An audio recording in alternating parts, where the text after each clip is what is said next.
Log on, tune in, find out.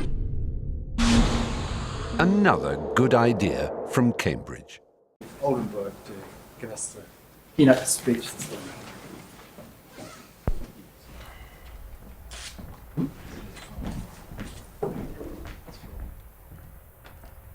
Okay, standard first question. Am I on? Am I audible?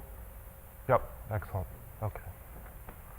So for starters, I'd like to thank Vince and the other organizers for inviting me to be here. It's been a really amazing workshop, I find. I mean, I'm a biologist. A lot of this stuff, I know about it, but I haven't seen the details of it, and it's been wonderful. I've learned a lot. I've actually understood quite a bit, which is wonderful, and it's just been, I think, a really great conference and a really great workshop. It's been fun to be here. And it's also sort of very nice because it's giving me the impetus to do a bunch of work that I've been meaning to do for a long time but never got around to. There's nothing like a deadline to make you do an analysis and to put a presentation together. So this is something I've been thinking about for a long time. We keep hearing about phylogenomic data, lots and lots of data, and that everything will improve. But my question was sort of, if we have phylogenomic data, if we have perfect data, we know what it is, it's perfectly alignable, we have all these genes, is that actually a good thing or not? Or can we drown in too much data?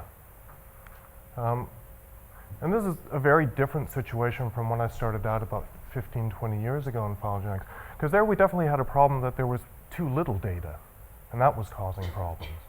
And now I'm asking the question, with all the sequencing, high throughput sequencing, are we having too much data, and is that causing us to have problems? So what it comes down to is a brief look here at noise and what phylogenetic noise is and why that might be causing us to have problems. And then these are sort of the analyses that I'll go on to. Some of it is sort of I've done before, looking at numbers of taxa. If we get bigger numbers of taxa, is that causing us to have problems? And then there's sort of the Barbara Holland version of the talk, the one that's not finished, the one that's me sort of thinking out loud and taking a look at what effect it has on the number of characters. As we increase the number of characters that we'll need to get resolution, is that necessarily a bad thing? And then, well, it's conclusions, but it's really me more sort of thinking out loud and coming up with new ideas. I came up with new ideas this morning, so this is really just a work in progress. So here's some not so distant history. I mean, this is 1998. You know, it's last millennium, of course, but you know, it's still only those 15, 14 years ago. And back in that time when phylogenetics was used, there was really a problem with limited data. Sequencing was just really getting online. We didn't have many gene sequences. We didn't have them for many taxa.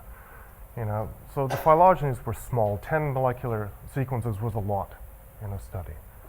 And they showed that, you know, when you had limited taxa, there were things like long branch attraction, 4 taxon problem, characters.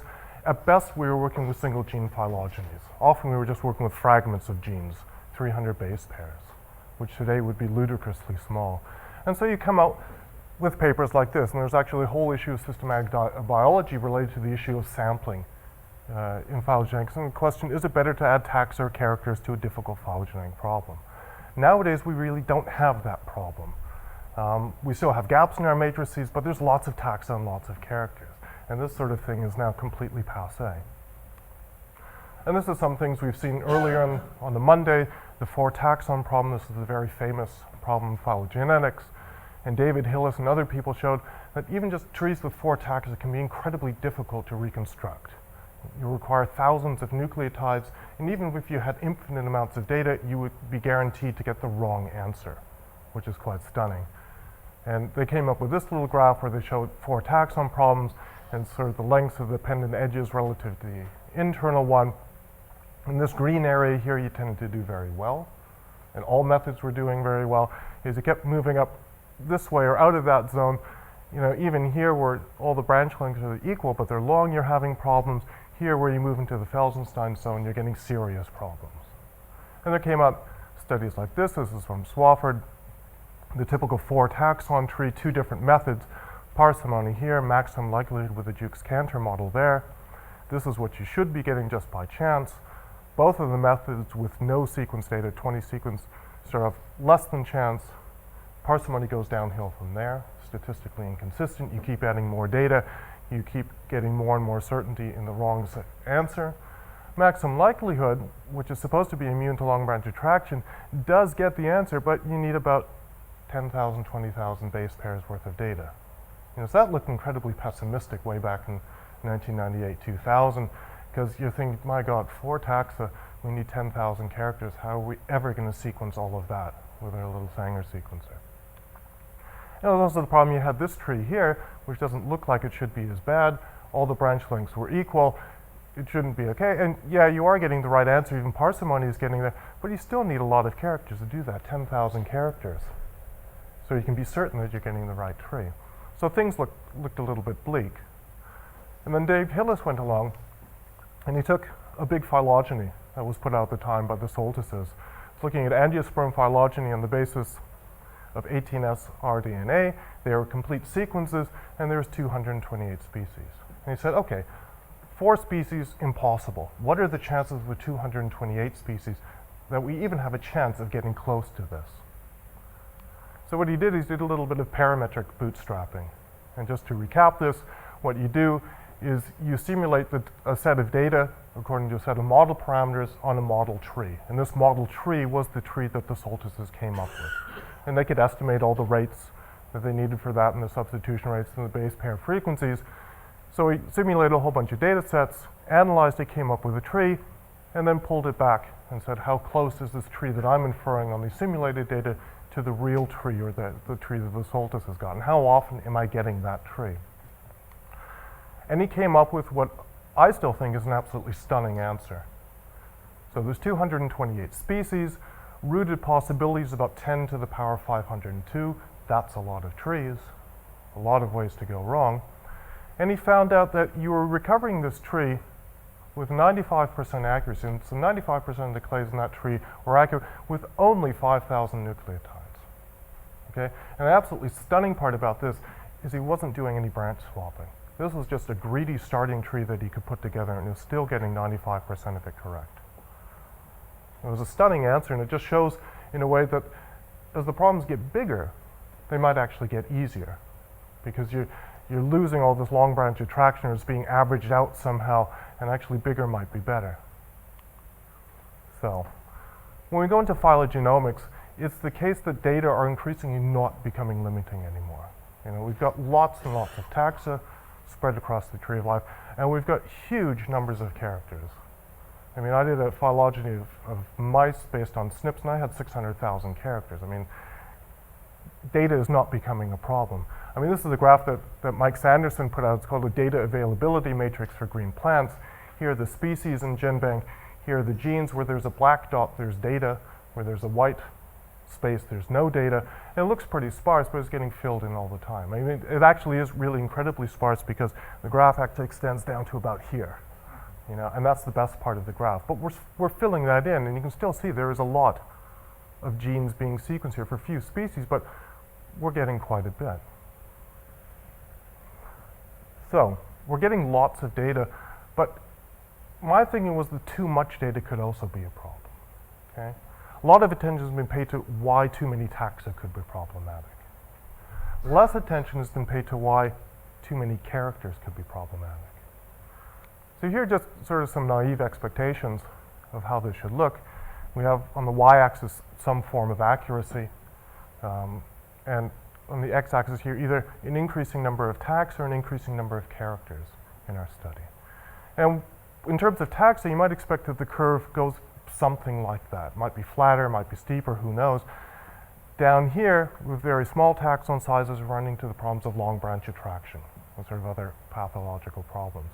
Up here at the top end, we're running into this little formula here, 2n minus 3 double factorial for rooted trees, minus 5 for unrooted trees. Doesn't make a big difference. It's one insanely huge number against the other. And it's just, out of this huge number of trees, can we pick the right one? Can we possibly find the right one with our search algorithm? So you might expect that our accuracy is going back down there again simply because we can't search through all the trees efficiently and come up with the right answer. Number of characters, you might expect it goes like this. Down here, when you have very short sequences, there's simply not enough information to pull it all apart. And as you add more data and more sequences, you're getting more information, and the accuracy keeps going up and up and up. But the thought that came to me, and the hypothesis I want to test, is whether it might actually go down again. Because as you add more characters, and if you're talking about whole genomic data, you've got very slow sites, you've got very fast sites.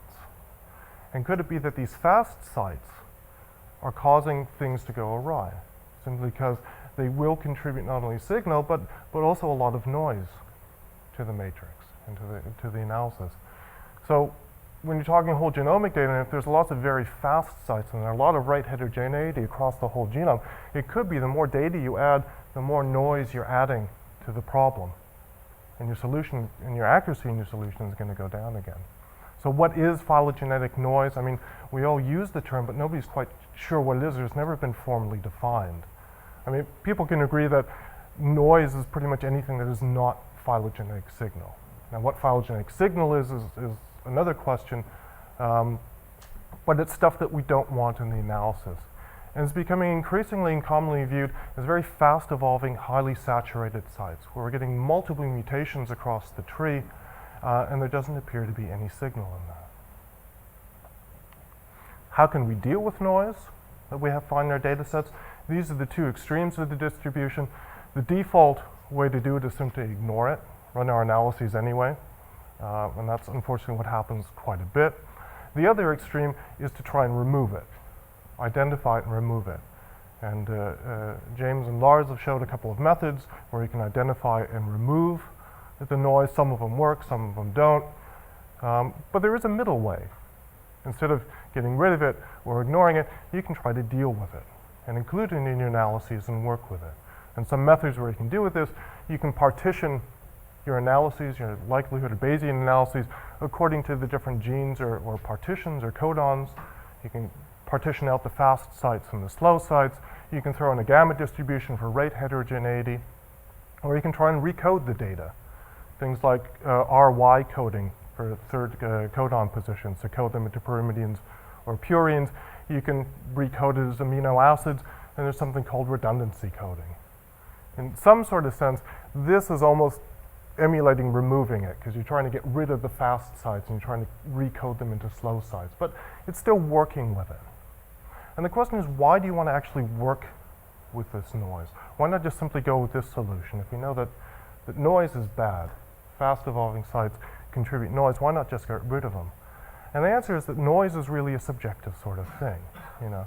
So if we take this sort of example here, all right, this couple would probably find that to be noise. You know, where these two lovely individuals here would think that's perfectly fine. You know, they'd have no problem with it whatsoever. But you can flip it around as well, you know. You give them this sort of thing, these guys would hate it. They'd think that's noise. And they'd love it, you know. So that's the thing. What's noise to one person is signal to another. Yep. So noise can actually be signal. And that's something we tend to forget. The fast evolving sites is not just noise, there's actually signal in there. Now, way back when Kalisko et al. Looked at a phylogeny of 2,500 RBCL sequences for angiosperm species and claimed that the third codon positions in this data set were highly saturated, but were still giving the majority of signal, even down deep in the tree. Now, they've claimed this. It could be that the tree was being misled by these third codon positions and it was giving all the signal. It looked reasonable. Nobody's ever picked up on this claim again. And nobody's really tested it, I know, but the claim is out there. But more generally, the effects of noise should only manifest themselves when you're going deeper into the tree, towards the roots of the tree. Down at the tips, that's not noise, that's signal. So any negative effects of noise will only happen as you go closer to the root, when all these changes are piling up and you're just getting noise and you can't figure out what's going on. So this is sort of fairly common dogma in phylogenetics. It's what I teach all my students all the time, that when you do a big analysis, when we're talking cross scales of organisms, what you try to do is you try to fit your gene according to the level of the analysis. If you're comparing closely related species, you use fast genes, because you need things that are evolving quickly and giving you the change that. If you're trying to compare phyla or down deep in the tree, then you go towards slow genes, because they're conservative, they'll be changing at the right rate. And you have to pick the speed of your gene according to the depth of the analysis you want. And what it breaks down into, if you take a look at this, if you take a look at fast genes or slow genes or sites or something like that, fast genes are going to be informative down deep in the tree, but they're going to cause noise up near the base of the tree here. The changes are accumulating so rapidly, and we're not going to be able to make anything out of it. One of the questions is whether this noise up there is actually misleading or not. And that's something I wanted to test out. So fast genes are problematic in the sense that they could be misleading up here. Slow genes are not going to be a problem, generally, because the slow genes, according to the dogma, are going to be informative up there, because they're slow, and that's where they're changing. But once you get down here, they're actually going to be uninformative, because they're going to be constant. So nothing's going to be happening down here. They're not going to mislead you. They're just not going to give you any information whatsoever. It's just a bit of extra baggage. So, I mean, it's a question of, are we having too many characters? Because in phylogenomic data sets, we're talking really big analyses across scales of life. We need lots of characters. We need characters that will resolve the tips of the tree. We need characters that will resolve the base of the tree. So we're going to need rate heterogeneity to get full resolution across the tree. But the fast gene should be generating noise at the deeper levels. So this sounds like an impossible program. If noise is that bad, we don't have sort of the snowball's chance in hell of trying to get this tree right, because we have to introduce noise into the analysis to try and get the resolution at the tips. So the problem I want to ask, and this is sort of what spurred a lot of this talk, is how can we gain resolution from the fast genes, but control the noise in them so that we can still include them not misleading us at the higher levels? Or is this even a problem? Because nobody that I know of has really looked at it. And that was the motivation for doing this. But first we'll take a little step back and take a look at this problem. This is some work that I did a couple of years ago with Alexei Stamatakis, looking at what happens if we increase the numbers of taxa in the analyses. So it's a simulation study, because then we know what the right answer is, or we know what we're expecting. So generally what we did is we simulated a model tree using rates, went up to 4,000 taxa, and the branch lengths were simulated according to a non-clock-like Ewell process. Then we simulated some sequence data for it using seqgen, used a Karama 2-parameter model with a gamma distribution, a fairly decent rate of evolution, one that we found worked well to get us a tree and get enough signal in, and 2,000 base pairs worth of data. So a good amount of data. And then what we did, we subsampled the data. And we built problems of different sizes, so either 4 taxa or 8 taxa or 16 taxa. So when we analyze problem sets of different sizes, they're all based on the same data set.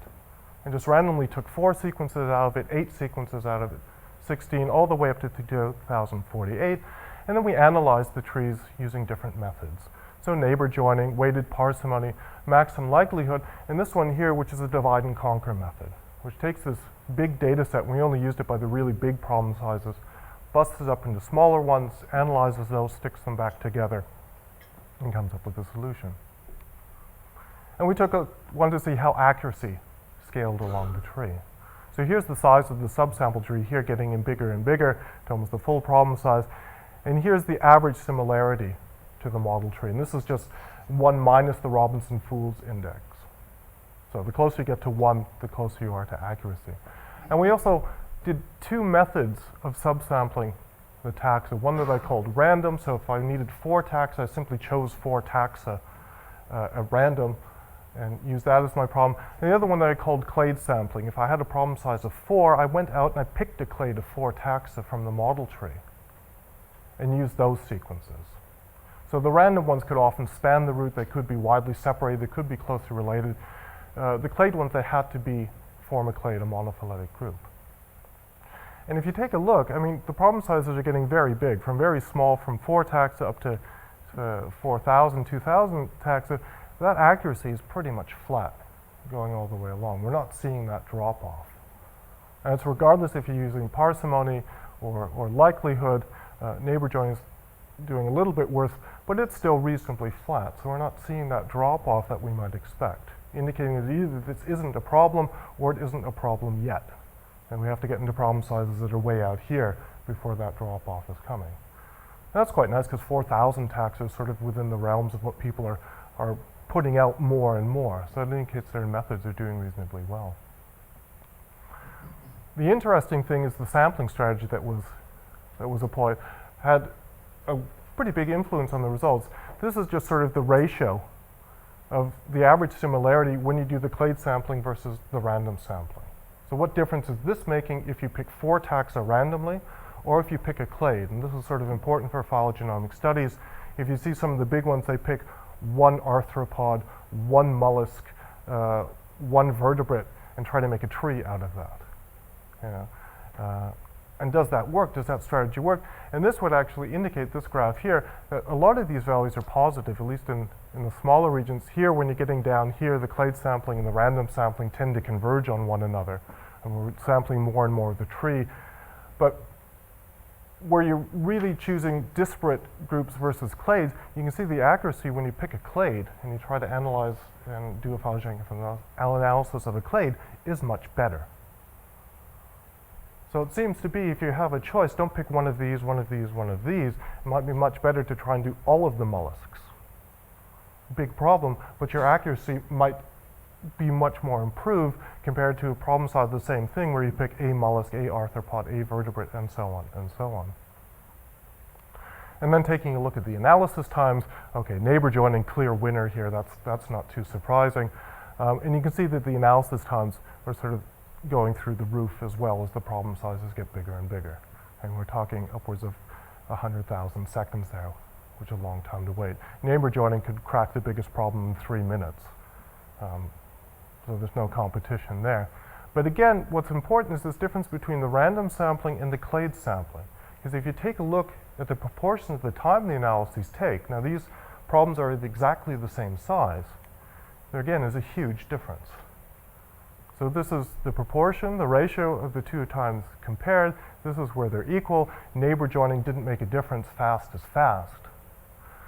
But if you take a look down here, if you do clade sampling, if you have a problem size, any problem size, and you sample the text as a clade as opposed to if you sample it randomly, you're getting huge speed ups in time if you're sampling clades and all the closest relatives. I mean, maximum likelihood, we're talking it's about double as fast for the same problem size.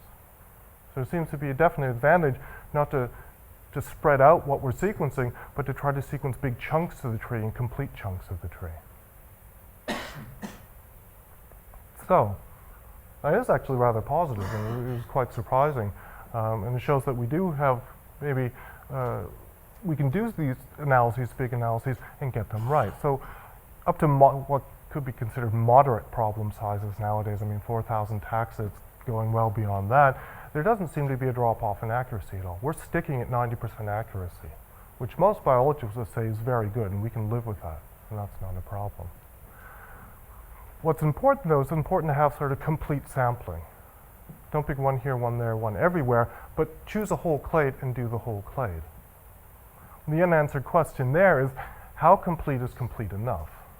I mean, here we had all of the taxa out of a clade, but could we still see these performance advantages if we choose 95% of the taxa out of a clade? And when is the break-even point?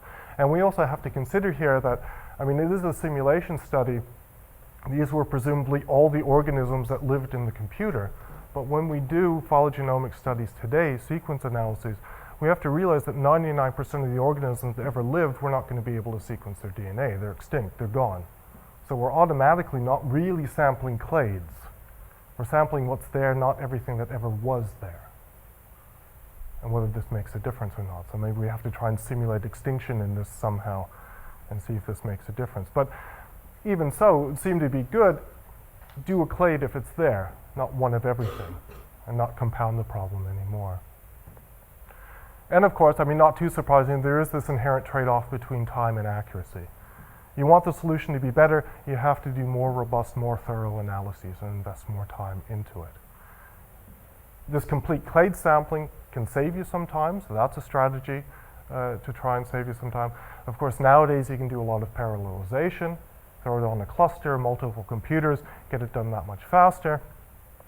And to try and crack this problem as well, of course, there's always the new and faster heuristics that are coming out. And the one that I would like to see develop and see if there's some advances, and maybe Tandy will say this in her talk later on, is the divide and conquer approaches, where you take a really big phylogenetic problem, as I said before, bust it into many smaller ones. The smaller ones are easier to analyze, faster to analyze, get the solutions there, put it together in some form, and then work on that a little bit and get that as a solution. Quartet puzzling is perhaps the most extreme form of a divide and conquer approach, where you're busting into the smallest problem size as possible. Divide and conquer should work in theory, because there is just this huge, huge speed gain to analyzing many smaller problems. So this is a very complicated mathematical formula to a biologist, and what it basically says, if you have n problem sizes, all of size x, it will take much less time to analyze them than it will take to analyze a problem size of n times x. And as we've seen, the accuracy is flat with respect to problem size. So it shouldn't matter if you do one or the other. The answer you get will be the same in the end, and you just save a whole bunch of time there. And this is from the same study. It's a rather confusing graph. What it tends to show is this is the time it takes to analyze the full solution, 4,096 taxa. And these are the number of analyses you can run in that same amount of time for the different problem sizes. So if we pick out that point there, this is with maximum parsimony and clade sample taxa. In the time it takes maximum parsimony to analyze the full 4,096 taxon data set, you can run 250,000 maximum parsimony analyses of only 16 taxa. So in the end, you're analyzing 4 million taxa instead of just 4,000. So that's the kind of speed up you can get through divide and conquer. Because you see, the time that you need for the analysis goes up exponentially, whereas the number of taxa is going up linearly. There's the speed gain. The unfortunate thing is, up till now, divide and conquer really hasn't shown the promise that it ought to. At least not that I've seen with the methods that have been out there at the time that I did the study. So we analyzed the full 4,096 taxon data set, neighbor joining, ridiculously fast, 3 minutes, couldn't even go out and get a cup of coffee and drink it by the time it was done, which is rather annoying. Maximum parsimony took a fair amount of time. Maximum likelihood and Raximo using standard hill climbing used a lot more time. That's not surprising. Got a bit better accuracy, 92% as opposed to 91%. And here's this divide and conquer method based on disk covering methods in version 3. You did get a speed up in time, 1.5 times. Not much gain in accuracy, though it's flat. That's not bad, That's nice. It's quite a bit faster, and the accuracy is flat as well. But this is actually old heuristic here in RaxML. Alexei came up with a new one. This is standard hill climbing. He came up with fast hill climbing, and we applied that to the problem, and you can see this is 5 times faster than the disk covering method. And the accuracy, again, there wasn't that much of a drop-off. And actually what you can do, this method here was using the standard hill climbing. You could change it so that was using the fast hill climbing. But it's still the fact that the disk covering methods haven't shown the promise, or haven't fulfilled this promise that they should tend to show. And the problem with this is in this last step, where you take the problem, bust it up into smaller problems, analyze them, get them, put them together, and then do a global optimization on this big tree. You're once again faced with this really big solution, 4,000 taxa, 10,000 taxa.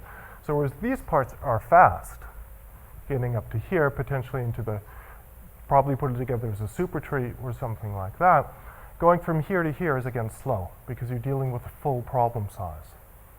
And any optimization you do here is going to slow down the analysis again. So the key to getting divide and conquer to work is this step here, is getting this tree, however you put it together, as accurate as possible. The closer this thing is to the final solution, the less time this step will take. And what's important here is accuracy does not necessarily mean resolution. You want the tree to be accurate, you don't need it to be resolved. Where you're uncertain, leave it unresolved. Where it's accurate, keep it like that. And one thing you could do, and things are being looked into, is it should serve as a constraint tree. So take this tree unresolved and say, the parts that are resolved, leave them as is. You cannot touch them. And just work on the polytomies. And that should speed up the analyses. Okay, moving over into the characters now. Yo. Can I ask a question? Yeah, go on then. You know, if the neighbour joining tree is pretty accurate to start with, and then you just use that as a start point, and then try and clean it up, why doesn't that go pretty fast? Use the neighbor joining as a start point. Because you're saying it's 85% accurate, yeah? So, and it runs really fast, and then you get this pretty good tree, and then you should be able to get it better pretty quickly, shouldn't you? Or doesn't it work that way? Well, a lot of programs will use a neighbor joining tree as a starting tree. Yeah, that's right. So, I mean, RaxML does it. I imagine PhyML does it as well. PhyML does do it. I guess the thing that they don't do is they don't use it as a constraint tree. right. So again, you have this tree. It's got everything there. It's reasonably accurate, and then you tend to throw away all of that and just keep working on that again. So it might work. Take a neighbor joining tree, do a bootstrap analysis of it, which also won't take too long. Use that as a constraint tree and punch it in. That's a good idea. I mean, that's something I'm sure we're trying. Other people have tried all of those things, but it just seemed odd to me that it's so good, as you're saying, and then, then it takes so long afterwards. Yeah, it's just hopefully what neighbor joining is indicating with strong support is actually right. But the nice thing is that would be a quick study to run thanks to neighbor joining. Wouldn't take long at all to try and do that. So let's flip over to characters. And again, it's sort of a simulation study that we were doing, taking a model tree, this time a little bit smaller, 50 taxa. Branch lengths, again, simulated according to a non-clock-like Yule process, and then simulated different data sets for it. Again, using SeqGen, this time bumped it up a bit, used a GTR with no gamma, so no rate heterogeneity into it. The parameters are bounded for the GTR model, but they're set randomly, and they're set randomly between the partitions. So even though this is a GTR, this is a GTR, and so on, all the partitions, the parameters were being indicated randomly between them. So different base pair frequencies, different transition rates. 500 base pairs per partition, and then a whole bunch of different rates of evolution between the partitions. So the slowest one goes at 0.01, next one 0.05, all the way up to a relative rate of 10 in SeqGen. So we have these different partitions, put them together as a big supermatrix, and what's important here is in the supermatrix, we're seeing a 1,000-fold rate difference between the slowest and the fastest partition. So huge, huge rate difference, and this should be causing lots of problems. I mean, there are lots of caveats in this study, lots of ones that we heard of in this week. We are using a Yule tree as our basis model tree, and Arne said yesterday that the Yule tree is not a realistic, often not realistic model of a phylogenetic tree, so that's problematic. Arne said on the day before that perhaps SeqGen isn't the right way to go. You need extra mutations on the tree and things like that. Yesterday from Jeremy, we heard that GTR is not closed. So there's a whole bunch of the caveats in this analysis. We only have 50 taxons, but what we'll do is we'll pretend that this is the very first talk of the conference, and we don't know of any of these problems and just carry on. I mean, hopefully this sort of very pathological thing here will outweigh any of the problems, and to see if we can possibly get that right. So we have our different partitions. We analyze them all up individually. Take the supermatrix, analyze it up, all done in RaxML using a GTR plus gamma model in all cases with 500 bootstraps on top of it. Then we put these different partition series together as a supertree. This is me giving the talk. It has to be a supertree in there somewhere to see how it's done. And then compare not only the partition trees, but the supertree and the supermatrix tree back to the model tree and see how well we're doing. And something new that I've tried is not only an MRP tree where this thing has been put together with parsimony, I also tried a likelihood tree. RaxML now has a binary model in it for binary characters. See how well that could do putting together this MRP matrix. And then I wanted to try something new, and this is the idea that I really wanted to try out. In the previous steps, we were sort of ignoring the rate heterogeneity, or at least dealing with it and putting it in a gamma model and seeing if we can deal with it. This is actually the idea I had where we're trying to constrain the fast evolving sites. Keep the information where it's good, constrain it where it's not bad. And these are what I call constrained maximum likelihood analyses. So what we do is we start with the very slowest of the rate partitions. This is the one where it should be uninformative at the tips of the tree, but informative at the base of the tree. And do an analysis of that. Get some bootstraps on it, find out the nodes that are 90%, have 90% bootstrap support, and use that as a constraint tree for the next faster rate partition. So what we're doing is we're going through the rate partitions one by one, starting with the slowest, finding out what the well-supported nodes are, using that to constrain the next fastest, the next fastest, the next fastest. So once we get down to the very fastest rate partition, a lot of the basal topology should already be set, and it can't be misleading it. And it should only be getting information down at the tips where it should be. And then compare that final tree back to the model tree and see how accurate we're getting. So again, trying to use the full information in these saturated sites and see if it's working or not.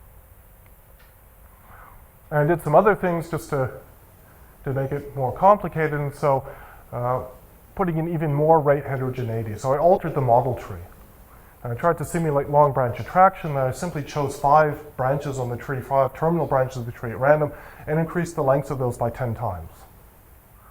And the other one, what hasn't been talked about a lot, is rate heterotachy, where an entire clade, the rate is not constant throughout the tree, but one clade, for instance, speeds up or slows down.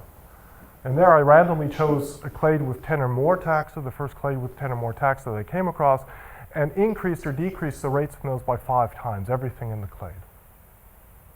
And also taking a look at taxon sampling, where I deleted 40% of the taxa in a partition at random. Because our data isn't perfect yet, we don't have full data. What happens if there's missing data? So in terms of the model trees, I mean, this is a fairly typical model tree that I pulled out of one of the analyses. That's what it looks like. This is what it looks like when you put the long branch attraction onto it. I mean, you can take a look at the scale bars. I mean, it's very much different. So these things are huge, and that should be causing a lot of problems. Heterotachy, when one of the clades suddenly goes very slow, same scale, there's just shrunk down, and heterotachy fast, these things are being pulled out. Right? So we've not only got the rate differences between the partitions, now we've got different parts of the tree going at different rates as well. And this should be really difficult. I mean, something like this, we shouldn't stand a chance, according to the dogma that's out there. And then we did the analyses. So simulated rate of evolution down here, very slow, stupidly fast up there, and then the distance to the model tree here. So before I had 1 minus the distance, now this is the distance. So when you're down here now, it's better. You're closer to the model tree. If you take a look at the different partitions, it's going pretty much the way you might expect. The really slow partition is not getting good accuracy. It's right on 0.5, which might be an indication this tree is unresolved. Because if you compare a fully resolved tree to a bush under Robinson Fools, you'll get a value of 0.5. So that could indicate this is just whole bunches of constant characters and no resolution. As you increase the rate, the accuracy goes up. It's getting good in the mid-range. And then as you go to the really fast genes, the accuracy is going down again. So a lot of noise, random, can't figure it out. So what happens if you take a look at the different combined solutions? They're all down there. So the different ways of doing it, taking a look at the supermatrix, unpartitioned for the different partition, a partition supermatrix where each of the 10 partitions have their own model of evolution. The 2 supertrees, and this is a compartment constrained solution, they're all doing better than the best of the partition analyses. So somehow all of these analyses are managing to pull out the bits that are informative at each place and put it in the right order and ignoring where the noise is. And they're all getting sort of greater than 90% accuracy. And there's not much difference between them. Yeah, the super trees are there, the super matrices analyses are there. And an absolutely stunning result, what I tend to find, and I still can't figure it out, is that the partition supermatrix, in this case, and this is sort of like 30 replicates, the partition supermatrix is doing worse, slightly worse than the unpartitioned supermatrix. And I can't figure that out. You know, we've always heard you should partition your maximum likelihood analyses according to the different genes, so it can fit each model of evolution the best, but the unpartitioned one is here is doing better. And I still can't figure that out. And I'll just point out the supertree is doing the best here. So. But that's not always the case. If we take a look at the times, nothing too surprising there. These are the different times for the partitions. The really slow ones are going really fast because there's nothing there to analyze. The really fast ones are taking quite a bit more longer because there's a lot more noise trying to figure out the signal. So those are going up. The unpartitioned supermatrix is going the fastest of all of the combined methods because it's the simplest of the analyses. The partition one is taking quite a bit longer, twice as long. So if you think about it, this thing is more accurate than that thing, and it's going twice as fast. So which one would you choose to do? The supermatrices are slow because you have to wait till all the partitions have been analyzed, and you have to put them together, analyze those. And the compartmental analysis here is doing about the same amount of time as the partition supermatrix. It is a kind of partition supermatrix analysis. So, just taking a look at the results, I mean, there's tons and tons of results, and trying to go through them would take a long time and be a little bit boring. If you take a look at the normal model tree, and the normal means the normal branch lengths, I haven't fiddled around, there's no long branch attraction or anything like that. The MRP tree was coming out on top. The supermatrix, normal supermatrix, was doing better than the partition supermatrix, which is better than the compartment, which is better than the maximum, the supertree with the likelihoods. But the point here is, that's the order, but it really should all be greater than or equal to, because all of these methods were getting very, very good accuracies. We're talking over 91%. And there's nothing to choose between them. There's an ordering there, but you know, this is coming first. There wasn't much difference between those. If you start deleting taxa out of the partitions, each partition, 40% of the taxa were just bombed and gotten out of there, simulate a real phylogenomic data set, what happened is that here the partition supermatrix actually improved its performance. It was the only one of the methods to improve, of the combined methods to improve its performance. It got more accurate. Not 2.8%, relative 2.8%. So it improved 2.8% over what it showed here.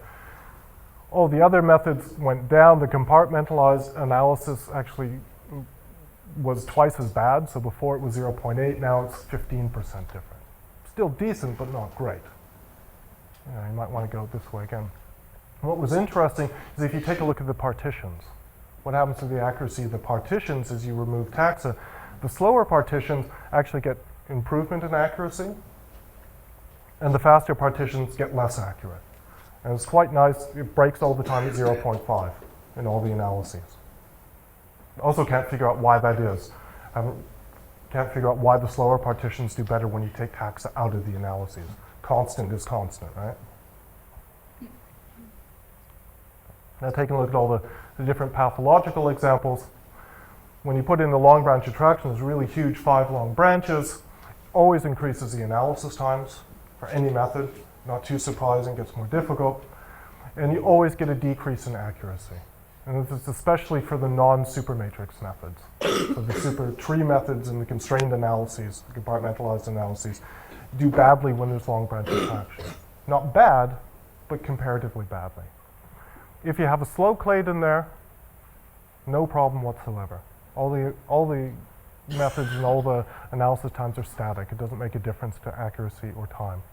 If you have a really fast clade in there, one clade going really fast, again, the analysis times are always increased, more noise to try and work through, and most of the methods show decreased accuracy, especially when you combine it with taxon deletion. So you put those together, the methods start doing worse. And I say worse, but that's relative, because in no case did a method give anything less than sort of 83% accuracy. So we're throwing very pathological data at these methods. We're still getting really good trees out.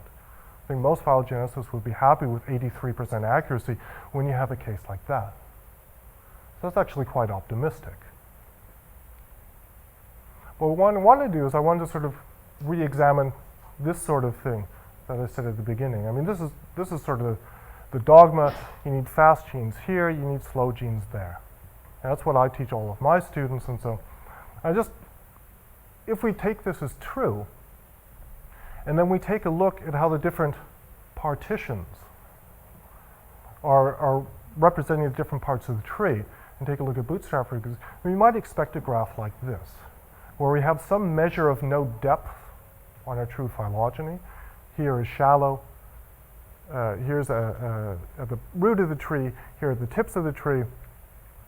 And you reconstruct how they're, or you take a look at how they're reconstructing those clades and how strongly they're reconstructing those clades. You would expect that the really slow genes are doing best here. I don't know exactly what it would look like if it's really bell-shaped or anything like that, but the slow genes would be giving the most support to the deep clades. And the fast genes are giving the most support to the clades at the tips, closer to the tips, and then in between. And however you measure node depth, it could be sort of clade size, the distance from the root, or the number of clades between it and the root. And that might be what you would expect to see. These are what the results actually look like. With clade size, it was just a mess, so it doesn't seem like clade size was a good measure of depth in the tree. Here we're having the number of nodes between the focal clade and the root, and here's the standardized root to node distance. And what we have here is we have the bootstrap frequency of the clade of this depth on the model tree. So I know what the model tree is. I have the whole bootstrap distribution. I can go in and ask, okay, what is the bootstrap value of this specific clade that I know is on the model tree and I know has this depth? And so we did rainbow colors here. Here's the very slowest of the partitions. Here's the fastest here. And the partition supermatrix is giving it there. And I've deleted some partitions so it's a little bit readable. And you don't see this at all. You don't see this sort of series of curves, indicating that the accuracy of these different partitions is really not that localized. I mean, the only one that seems to be following what it should be doing is here's the absolute slowest partition here, and it's going down as you go farther away from the root. So it's giving less accuracy down here. But all the other ones, I mean, okay, the fastest ones are going up as you go deeper, that's fine, but the middle ones are staying flat. So those genes that are evolving at sort of reasonable rates are staying flat here. But if you take a look at another metric here, another way to measure node depth or distance from the root, even the slowest partition is going up in accuracy. So we're not seeing this clear division that the slow genes are closest or best at the base of the tree, the fast genes are best at the root of the at the tips of the tree. So we really have to sort of rethink this here, and that the fast genes will be misleading here, and the slow genes will be uninformative there. And you actually might still hold on to this, and I did say before, they could be misleading. They don't have to be because they will be generating noise, but there's no reason that the noise has to be showing a signal. It could just be white noise, it could be random. So not misleading, just random. But it could be misleading. I mean, James McInerney did a study a whole bunch of years ago where he did a 4-taxon tree, simulated random data onto it, did the bootstrap proportions of it, and tried to see how often a clade came out as being significantly supported. And he found when you have very little character data, sort of 1,000 characters, that the bootstrap proportion, the highest one for the resolution of that 4-taxon tree was only 33%, which you'd expect, 3 solutions, each equally likely. But he's increased the amount of data up to sort of 1 million or something like that. He often found that one of the resolutions got a bootstrap support of 95% with completely random noisy data. So it could be that these do get misleading when you do have a lot of data there. But this is the one that you really have to question here. If the slow genes are informative here and uninformative down there. Because what we've always taken to mean is that slow is equal to old. You have a slow gene that's good for the old bits of the tree, but that's not the case. What a slow gene is, it means rare changes. That rare change could happen close to the tips and everything else is constant. It could happen at the base and it's constant beyond there. And what sort of put me onto that is I was examining Tiger, James's program Tiger, to take a look at how well it could actually reconstruct these rate partitions. And it wasn't doing great, unfortunately. It was tending to shove everything into bin 10. 60% of the characters were going into bin 10 for some reason, even the ones out of the slowest partition. And when I took a look at one of the ones from the slowest partition that was being shoved into bin 10 to try to figure out why, 45 of the 50 taxa had a C, the other 5 had a G. So there's probably one change occurring on that tree, and it was close to the tips. So that was indicating that this very slow gene, constant throughout most of the tree, wasn't changing here, it changed there. And the slow genes are actually can be informed throughout the tree. And they're actually going to be really good because they're rare changes. You don't expect a lot of homoplasy. You don't expect this thing changing all over the tree. When it changes, the change should happen, and it's probably going to stay there, and it's going to be informative. This shouldn't affect the compartmentalized analyses in principle. Because all we're doing then is we're not filling in the base of the tree with the slowest gene and then filling in the tree this way. We're filling in the clade there, filling in the clade there, filling in the clade there. That probably isn't going to be contradicted by that same gene. Why the compartmentalized analyses might not be doing so well is maybe this idea of hard constraints is too hard. But if you have greater than 90% bootstrap support, you're fixed for the rest of the analyses, even if the rest of the data start to contradict that. Instead, these might be more suited as Bayesian priors, these constraint trees. I have a 90% bootstrap, I have a clade with 90% bootstrap support. We'll put that as a prior in an analysis. And if the data start to contradict that, then we can get rid of it. So that might be the way to go with these. So, some conclusions when we have lots and lots of characters. The supermatrix methods did the best in the sense that they were the most stable. All the methods started to do badly or more badly once we started adding long branches or taxon deletion, but the supermatrix methods usually had accuracies of 90%. This I still can't understand, that the unpartitioned analyses as good as the partition ones. I can understand that they're faster, I can't understand that part of it, that they're just as accurate.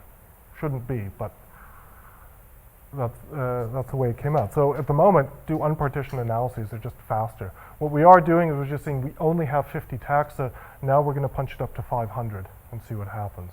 It's just, it takes 60 hours to go through one analysis, so it takes a little while to do 500.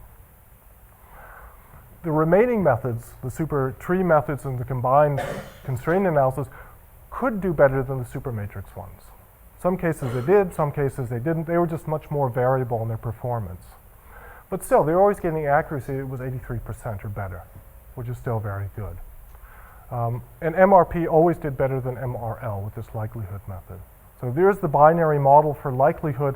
I've never really seen it perform well, unfortunately. It just doesn't seem to give good answers, and this is a case, again, where it doesn't seem to be giving good answers. That a parsimony analysis of binary data is better than the likelihood analysis of binary data. So, missing data, it's a problem. It decreases the accuracy of all the methods, the global methods. So, we need the data sets as complete as possible. If you throw out data, you actually improve the supertree analysis times, which is sort of nice, and all other methods go slower. If you have big rate slowdowns in the tree, a clade goes slower, not a problem. That doesn't seem to cause any problems. The accuracy and the analysis times are unchanged. When a whole clade changes and speeds up, that is a problem, especially in combination with missing data. And long branch attraction is definitely more problematic. If the whole clade speeds up, it's tough, but not as tough as if different clades speed up or different branches. And then they'll try to stick together. So the take-home message is actually rather positive, a lot more positive than I thought we're going in. I said before, snowball's chance in hell. It looks like hell is slowly starting to freeze over. I mean, this is quite nice. That I've thrown some really pathological data at analysis, and we're getting really good accuracies out of it. You know, it's not real data. There are no insertions or deletions in it, but still, you figure 1,000 times rate difference. That should be throwing these things off, and it's not. So it looks that noise is random more often than it's misleading, which is nice. That means we don't necessarily have to throw it out, and we could in fact ignore it. I don't know if I'm saying that, but it just doesn't seem to be as big of a problem as we thought it was before. And the best results, again, are when the data sets are as complete as possible. Yeah. So if you have a focal clade, get everything in it, all the species in it. The accuracy tends to go up, the analysis times are faster. And so have as few missing data as possible within your matrix as a whole as well. So you want all the species, and then you want all the partitions for all the species. Still a little bit of a pipe dream, but it's coming, and we'll be able to do that. So bigger is better. Yeah, there's no problems there, and there's no evidence of computational constraints. At least not yet. We can analyze 4,000 taxa, not a problem. Hundreds of thousands of characters doesn't seem to be a problem. The computers and the algorithms and the heuristics are able to handle it. So it's actually a very rosy message. Keep sequencing, keep doing bigger phylogenies, and we'll get there someday. So thanks to all of you for listening. A couple people are helping out. That's Alexei jumping for joy when I asked him for time on his cluster, saying, can I run these analyses? He said, not a problem. And this is a PhD student of his, Nico, who's actually helping me with the analyses. And this whole idea came about because 2 years ago, Alexei and I sat in a beer garden in Munich and started hashing about the idea of characters and noise and how to do this. So beer is also a wonderful way to get beautiful ideas. Mike Steele once said that coffee is a tool for mathematicians to turn elegant ideas into proofs or something like that, wasn't it? Mathematician is a machine for turning coffee into theorems. Excellent. That was the quote, and it looks like beer works just as well for phylogeneticists. Thank you.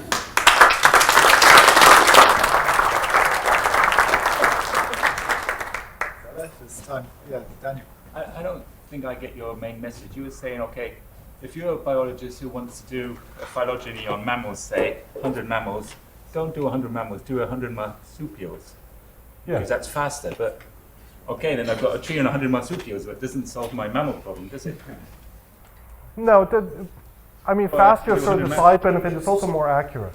Yeah, it's accurate, but it's not what I want. I want the mammals, and I do the marsupials because it's faster and more accurate. I mean, that's kind of weird advice. Yeah, then just do all the mammals. I mean, it's a question of if you have a limited amount of resources, and sequencing is getting faster and cheaper all the time. But if you only have the money to sequence 100 things, then it's actually... You're interested in mammals. Yeah, that's right. That's right. Yeah. That's right. I mean, it depends on the scale. I mean, there are people who are interested in saying, I want to do all of metazoa. And they sequence something here, something there, something there. There aren't that many people who work at that level of scale. I mean, most people are interested in more restricted groups. So I think there are more people out there who would be interested in doing 100 marsupials than 100 mammals. It's just if you have the choice. I was just wondering if your noise is nasty enough noise in some sense. It's all still like this idea of white noise. You know, you can have noise, but if it's random, it's not sort of pushing the tree in any direction. You can cope with quite a lot of it. But I remember Mike Charleston had this neat term in his PhD thesis of pink noise, which is noise that's not quite white, but it's actually sort of biasing the tree a little bit in one direction. So how do you think you do a simulation study like this where you try to maybe make your noise a bit more biologically realistic? So it's like maybe a process change or... Yeah, I mean, there's lots of ways you can make this analysis even nastier, where you don't put a GTR on each partition, some of them are Jukes Cantor or something like that. Or you fiddle with the model tree, you do a couple of NNIs in each partition, get something close to the model tree, but not exactly the same as the model tree. I mean, you can definitely get it nastier. The question is, how do you know if it's realistically nasty or not? You know, I was just hoping that if you put in rate changes of 1,000 times. Yeah, so I guess like all of your trees, for instance, would have identical base composition across the tip. So none of the things you've done would sort of do anything nasty to the sort of the process in that way. Well, the frequencies of the different nucleotides could vary between the partitions. So theoretically, between the partitions, there could have been different composition. Yep, but they couldn't vary between taxa. No, not they couldn't. Simon. So a quick question about your heterotachy. Is your heterotachy that the entire clade, every site in that clade increases in rate? Yeah. That's not the case which causes problems for phylogenetics. It's usually site-specific rate variation. So a subset of your sites increase in rate or slow down in rate. So the classic one being the proportion of invariant sites changes. So that just looks like another tree to phylogeny. It's got a few longer branches, but it's not a major problem. Okay, I mean, I was thinking on something like the rodents. For the rodents, the whole clade has been inferred to speed up. Different sites in that will speed up more than others. And it comes down to finding a simulation program that can simulate codons nicely. I've really yet to find one that does I'm happy with the results. There's one other small question that sounds technical but really matters. Which setting in RAxML were you using? Were you using a gamma distribution, or were you using the one where it puts it into categories and then fixes those categories? Because one has a prior over the distributions of rates, the other can change that prior. Yeah, I was using the cat approximation. So I'm going to try to speed it all up as much as I could. You might find different results if you used a gamma distribution. Okay, I'll give that a shot. Quite a lot of questions. Yeah, you're next. Yeah. The thing that the unpositioned analysis perform better, shouldn't that be just explained by that you have larger sample size to estimate the parameters? Sorry, what That you have larger sample sizes to estimate each of the parameters? I mean, the partition maximum likelihood analyses are more computationally intensive. You have a lot more to estimate and all that. But when you're throwing in rate changes like that, so different, I figured they should have done better even with an increased computational load. I mean, I wasn't concerning the analysis in terms of their times or anything like that. They could run to completion. But with that amount of rate change, I wouldn't have expected that the unpartitioned did better. But I mean, you get just more power to get better estimate from your data, even if you have different parameters in the different partitions. The overall partition, the overall estimate might be better. Yeah. Just because you have more data. It could be. I mean, there was 500 base pairs per partition, which might have been a little bit too few. It was a question of time again, trying to get these analyses done in time. Maybe if the partitions were longer, then the partition would have done better. I still find it odd. 500 base pairs shouldn't have been limiting. This is simulation data. Simulation data tends to have a lot more signals. So we wouldn't use 500 base pairs in a real phylogenetic analysis because there's not enough. 500 base pairs of simulated data seems to hold much more signal. And you can get much better results with these kind of simulated data, even if there's fewer of them, than with real data of the same number. Okay, maybe one last question. What's your prognosis for a sample in which the taxa vary by an order of magnitude in terms of number of characters sampled? So when you throw in some fossils which have no sequences in it and are sampled only with morphology. I mean, what are you as optimistic in a case like that, where one has, you know, a substantial portion of your taxa are sampled for extremely little data, and how is that going to really throw off other parts of the tree? Difficult. I don't know. It shouldn't. I mean, I don't think it should, because otherwise taxon deletion would tend to be a problem throughout. You know, the taxon deletion, the accuracy should have gone down a lot more than it did. And I mean, John Weems once showed it's not important how much missing data there are. It's important the data that are there, how informative are they. So you can have 95% missing data for a taxon. As long as that 5% places it accurately, that 5% is enough. Okay, so thanks. We're going to take a 10-minute break now. Then we've got 2 more talks, and then we've got the second keynote talk, and the final talk at the conference by 10 to 1.